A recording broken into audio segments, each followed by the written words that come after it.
नमस्कार बच्चों, स्वागत है आप सभी का हमारे छोटे से परिवार रेलवे एग्जाम्स गुरुकुल में। जैसा आप सभी को पता चल ही गया होगा कि इंटेलिजेंस ब्यूरो की तरफ से वैकेंसी आई है और अच्छी खासी वैकेंसी इस बार दी गई है। अभी तक जो आईबी की तरफ से वैकेंसी आती थी वो कुछ खास नहीं आती थी, 200, 250, 300, 500, 1000, 2000 ही आती थी, ठीक है ना। वो भी कम से कम 5-6 साल तो हो ही गए हैं इनकी पिछली वैकेंसी को। इस बार अच्छी खासी वैकेंसी इन्होंने दी है, ठीक है। अच्छा, यहाँ पर हम लोग क्या नया जानेंगे, ठीक है। देखिए, फॉर्म आ गया है, आपको पता है ना। उसका प्रोसेस आपको पता है कैसे भरा जाता है, आप सुन रहे होंगे यूट्यूब पर।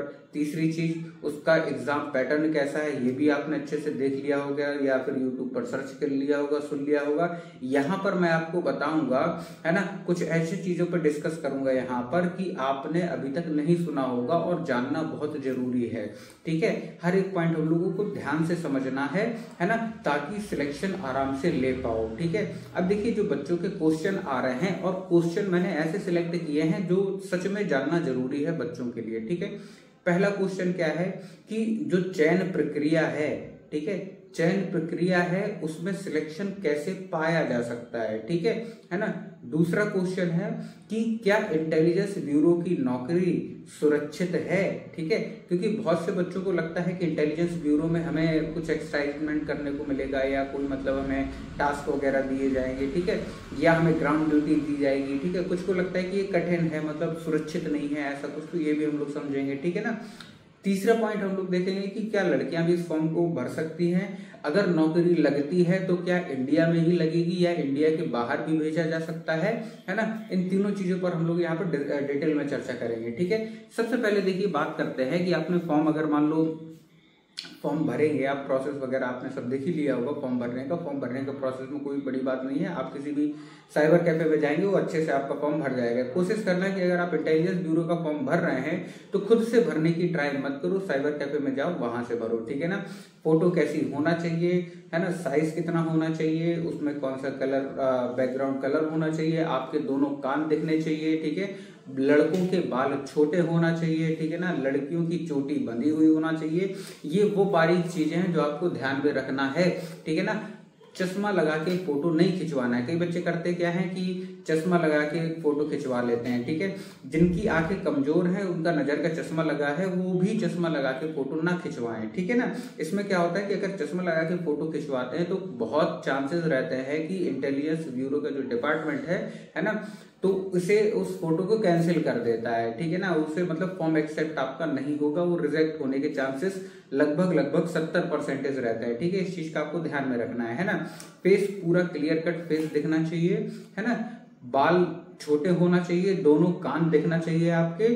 साथ साथ में जो अगर दाढ़ी है बढ़ा लेते हैं बच्चे तो दाढ़ी भी मतलब ना रखो तो ज्यादा सही है, अगर रखी भी है तो बिल्कुल हल्के में रखें, ठीक है ना। ये फोटो खिंचाने का प्रोसेस, ठीक है, जो मैंने आपको बताया, बहुत से बच्चों को नहीं पता रहता। और आप यकीन मानो, चाहे एसएससी हो, रेलवे हो, पुलिस हो या कोई भी एग्जाम हो, ये तो खैर इंटेलिजेंस ब्यूरो का फॉर्म है ना।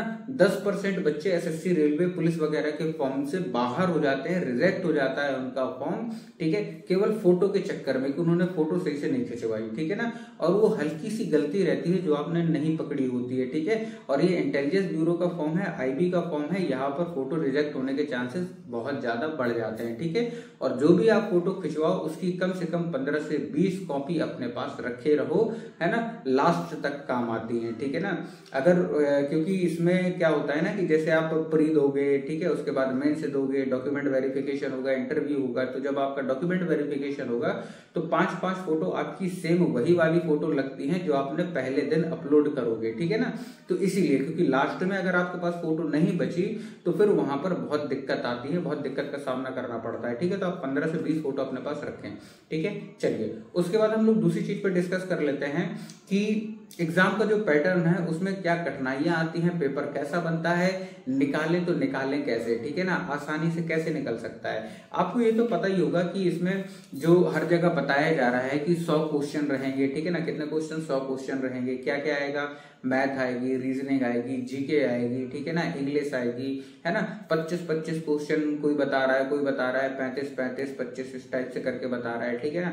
कोई 25-25 करके समान रेशियो करके 100 क्वेश्चन कर दे रहा है, ठीक है। तो ऐसा कुछ भी ऑफिशियल, ठीक है ना, आईबी जो आईबी की जो मतलब ऑफिशियल साइट है ना, जो मिनिस्ट्री ऑफ होम अफेयर्स है, जो आईबी का फॉर्म निकालती है मिनिस्ट्री ऑफ होम अफेयर्स, वहां पर कोई भी इस तरह की डिटेल नहीं पड़ी हुई है, नोटिफिकेशन नहीं पड़ी हुई है कि एग्जाम का पैटर्न कैसा होगा, और ना ही इन्होंने पहले कभी पैटर्न बताया था, ना वो अब पैटर्न बताएंगे। बच्चे केवल अंदाजा लगाते हैं, और यूट्यूब के जमाने में आजकल तो टीचर मतलब खड़े होके कुछ भी बता रहे होते हैं कि 25-25 नंबर के आएंगे, 25 मैथ 25 इंग्लिश, जैसे उनसे पूछ के पेपर बनाया जा रहा है, ठीक है ना। तो ये जो इसका जो फॉर्म होता है, इसका जो पेपर होता है आपका Tier 1 होगा, है ना। ऑब्जेक्टिव फेस रहेगा, ऑब्जेक्टिव क्वेश्चन आएंगे, ये तो तय है। 100 क्वेश्चन रहेंगे, ये भी लगभग तय है, इसमें भी 100% नहीं कहा जा सकता, ठीक है। ये क्वेश्चन को 100 से घटा के 50 भी कर सकते हैं, ठीक है ना। लेकिन 100 क्वेश्चन स्टैंडर्ड क्वेश्चन, इसीलिए 100 क्वेश्चन हम मान के चल सकते हैं कि 100 क्वेश्चन तो आएंगे ही आएंगे, ठीक है ना। तो ये कोई भी नोटिफिकेशन नहीं आया है। दूसरी चीज, इस पे आपको बिल्कुल भी सोचना नहीं है कि पेपर में 20 क्वेश्चन मैथ के होंगे कि 50 क्वेश्चन मैथ के होंगे, इससे आपको कोई लेना देना नहीं होना चाहिए, खास तौर पे आईबी के जब आप पेपर देने जाओ तब, ठीक है। क्यों? क्योंकि वहां पर सरप्राइज एलिमेंट आपको देखने को मिलेंगे ही मिलेंगे, है ना। अब यहाँ पर देखिए दूसरी चीज, पेपर का लेवल क्या आता है, कठिनाई कितनी होती है पेपर देने में, कि क्या पेपर सरल होता है या कठिन होता है, किस तरह का होता है, ठीक है ना। तो जब आप आईबी का Tier 1 देने जाओगे, यानी कि पहला पेपर देने जाओगे, है ना, ऑब्जेक्टिव फेज होगा, क्लियर है, 100 क्वेश्चन होंगे, ये भी क्लियर है, ठीक है। रेशियो लगभग समान हो सकता है और नहीं भी हो सकता है चारों सब्जेक्ट का, यानी कि मैथ, रीजनिंग, जीके और इंग्लिश का, ठीक है। अब लेवल पे चर्चा करते हैं, क्योंकि लेवल पे चर्चा करना बहुत मतलब जरूरी है। अगर सबसे पहले हम मैथ की बात करें तो मैथ में आप देखोगे कि जैसा आप एसएससी या रेलवे में पढ़ते हो, इतने सारे मैथ के चैप्टर्स होते हैं, ठीक है। अर्थमेटिक पढ़ते हो, एडवांस मैथ पढ़ते हो, ठीक है। आईबी में ऐसा कुछ नहीं है। आईबी का जो प्रोसेस होता है वो कक्षा 8 को लेके डिसाइड किया जाता है, कक्षा 8 को, ठीक है। एसएससी, रेलवे वगैरह का पेपर ये कक्षा 10 के बेसिस पे बनाया जाता है, जबकि आईबी का पेपर सरल बनाया जाता है, कक्षा 8 के लेवल के हिसाब से बनाया जाता है। यानी मैथ्स के गिने चुने चैप्टर ही आते हैं, सभी चैप्टर आपको देखने को नहीं मिलेंगे वहां पर, ठीक है। एक चैप्टर से ज्यादातर एक ही क्वेश्चन या मैक्सिमम 2 क्वेश्चन हो सकता है, इसके अलावा नहीं हो सकते। चैप्टर्स जो वहां पर आपको मिलेंगे 7 से 8 चैप्टर ही मिलेंगे मैथ में, कंप्लीट पूरी अर्थमेटिक या कंप्लीट पूरी एडवांस मैथ वहां पर नहीं दी जाती है। एडवांस मैथ से ज्यादा 1, 2 या 3 क्वेश्चन मैक्सिमम आपको मिलेंगे, बस। पूरी आपकी अर्थमेटिक वहां पर ज्यादा रहती है, ठीक है ना। अब अर्थमेटिक में चैप्टर्स इंपॉर्टेंट कौन से हो गए, percent, profit loss, discount, CI, SI, ठीक है, एवरेज, है ना। एवरेज के बाद आप लेके चलो टाइम एंड डिस्टेंस हो गया, टाइम एंड वर्क हो गया, ठीक है। ये जो 8 चैप्टर हैं ये मोस्ट इंपॉर्टेंट होते हैं, क्योंकि इनमें से एक क्वेश्चन, 2 क्वेश्चन तो आपको मिलेगा ही मिलेगा, है ना। और जो पिछली बार जो पेपर हुआ था, मोस्टली जो पूरा पेपर था इन्हीं 8, 9, 10 चैप्टरों के बीच में ही पूरा पेपर बना दिया था इन्होंने, ठीक है ना। तो ऐसा नहीं है कि कोई मतलब सारे चैप्टर्स मैथ्स के कंक्लूड करके ये बनाते हो, है ना। तो ऐसा कुछ नहीं है, इसमें कोई सरप्राइज एलिमेंट मैथ में ये लोग नहीं देते हैं उस तरह का कि पेपर को कठिन बनाया जाए, बट ठीक है। दूसरी चीज रीजनिंग, तो रीजनिंग जो इसकी आती है ये एसएससी रेलवे से भी सरल रीजनिंग आती है इसकी, ठीक है ना। नॉर्मल चैप्टर वही होते हैं जो आपने एसएससी रेलवे में देखे होंगे, लेकिन इसमें जो हार्ड पोर्शंस रहते हैं वो इसमें कवर नहीं किए जाते, सिंपल पोर्शंस ही रखे जाते हैं। अब आप देखोगे, कहोगे कि सर मैथ आप कह रहे हो सिंपल आती है, रीजनिंग आप कह रहे हो सिंपल आती है, तो क्या जीके कठिन आती है? नहीं, जीके भी कठिन नहीं आती। जीके जो आईबी पूछता है, अभी तक का रिकॉर्ड है उसका कि जीके वो केवल क्रीमी लेयर पूछता है, ठीक है ना। आपने एसएससी की जीके देखी होगी, एसएससी की जीके का कोई सर पैर नहीं है, कुछ भी पूछ लेंगे। रेलवे की जीके का भी यही हाल है ना। रेलवे की जीके में अगर 40 क्वेश्चन बच्चे को दिए जाते हैं तो 40 में से ज्यादा 15, 20, 25 या मैक्सिमम पहुंच गया तो 30 इतना ही पहुंच पाता है, इससे ऊपर नहीं पहुंच पाता, ठीक है। क्यों? क्योंकि सर पैर कुछ भी नहीं रहता है, करंट अफेयर कहीं से भी दे देते हैं।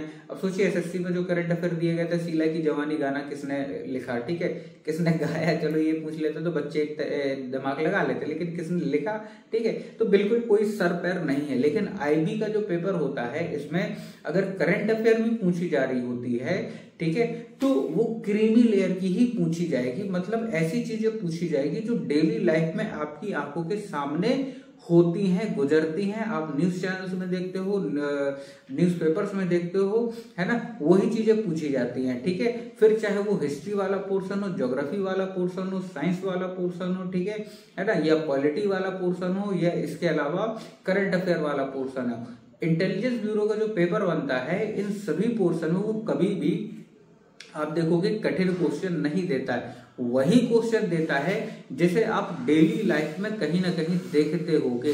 यानी न्यूज़पेपर में साइंस वाला पोर्शन जो एक आता है टेक्नोलॉजी से रिलेटेड, वहां पे जो क्वेश्चंस आते हैं या वहां पे जो चीजें दी रहती हैं, है ना, कि इस चीज का आविष्कार इसने किया था, ऐसे करके सिंपल सिंपल क्वेश्चन देता है। क्योंकि आईबी आपका दिमाग टेस्ट कर रहा होता है कि करंट चीजों को लेकर आप ऑब्जर्वेशन कैसा रखते हैं, ठीक है ना। तो ये पेपर देने का उसका स्टाइलिश तरीका है ना। हर डिपार्टमेंट का अपना पेपर देने का एक तरीका होता है। आप देखोगे रेलवे और एसएससी, है ना, मैथ, रीजनिंग और जीके, इन तीनों का सिलेबस लगभग सेम है, लेकिन पेपर में जमीन आसमान का अंतर रहता है, लेवल में जमीन आसमान का अंतर रहता है, ठीक है ना, है ना। बच्चों को लगता है कि सब चीजें लगभग सेम है, ठीक है, लेकिन पेपर के लेवल में जमीन आसमान का अंतर रहता है, ठीक है ना।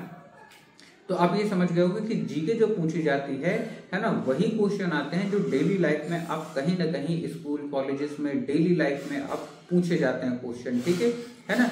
इसके अलावा आप देखिए इंग्लिश कैसी पूछी जाती है, बिल्कुल बेसिक इंग्लिश पूछी जाती है, पार्ट ऑफ स्पीच पूछे जाते हैं, ठीक है ना। आप सोचो कि एसएससी या मतलब जैसी रीजनिंग इंग्लिश एसएससी या बैंक में आती है वैसी इंग्लिश आएगी क्या? नहीं, बहुत सिंपल लैंग्वेज आती है, मतलब पार्ट ऑफ स्पीचेस पूछे जाते हैं, ठीक है। एक सेंटेंस दे देंगे, उसमें पूछेंगे इसमें नाउन क्या है, प्रोनाउन क्या है, एडजेक्टिव क्या है, एडवर्ब क्या है, प्रीपोजिशन कौन सी लगी है, ठीक है। ये क्वेश्चंस पूछे जाते हैं वहां पर, ठीक है।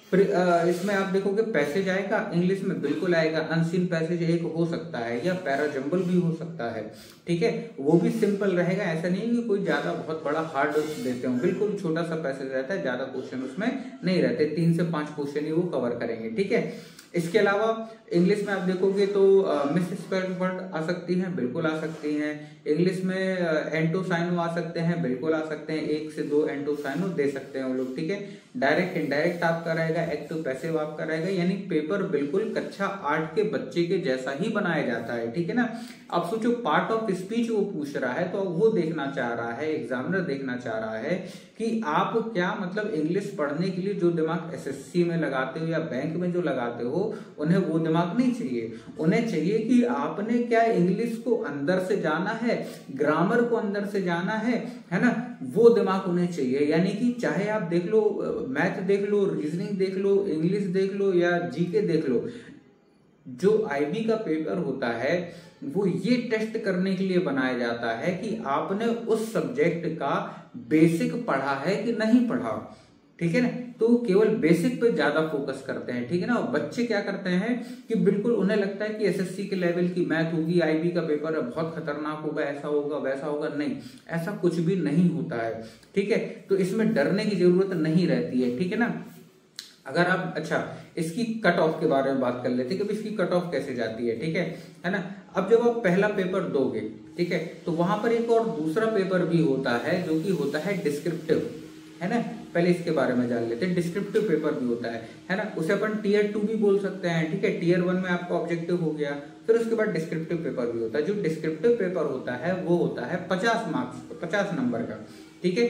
अब इस डिस्क्रिप्टिव में लिखना क्या होता है, इसमें आपका एस्से आ सकता है, प्रेसी आ सकता है, एप्लीकेशन आ सकता है। इन तीनों चीजों में से कोई एक चीज रहेगी, या हो सकता है तीनों चीज रहे या 2 चीजें रहेगी, ठीक है ना।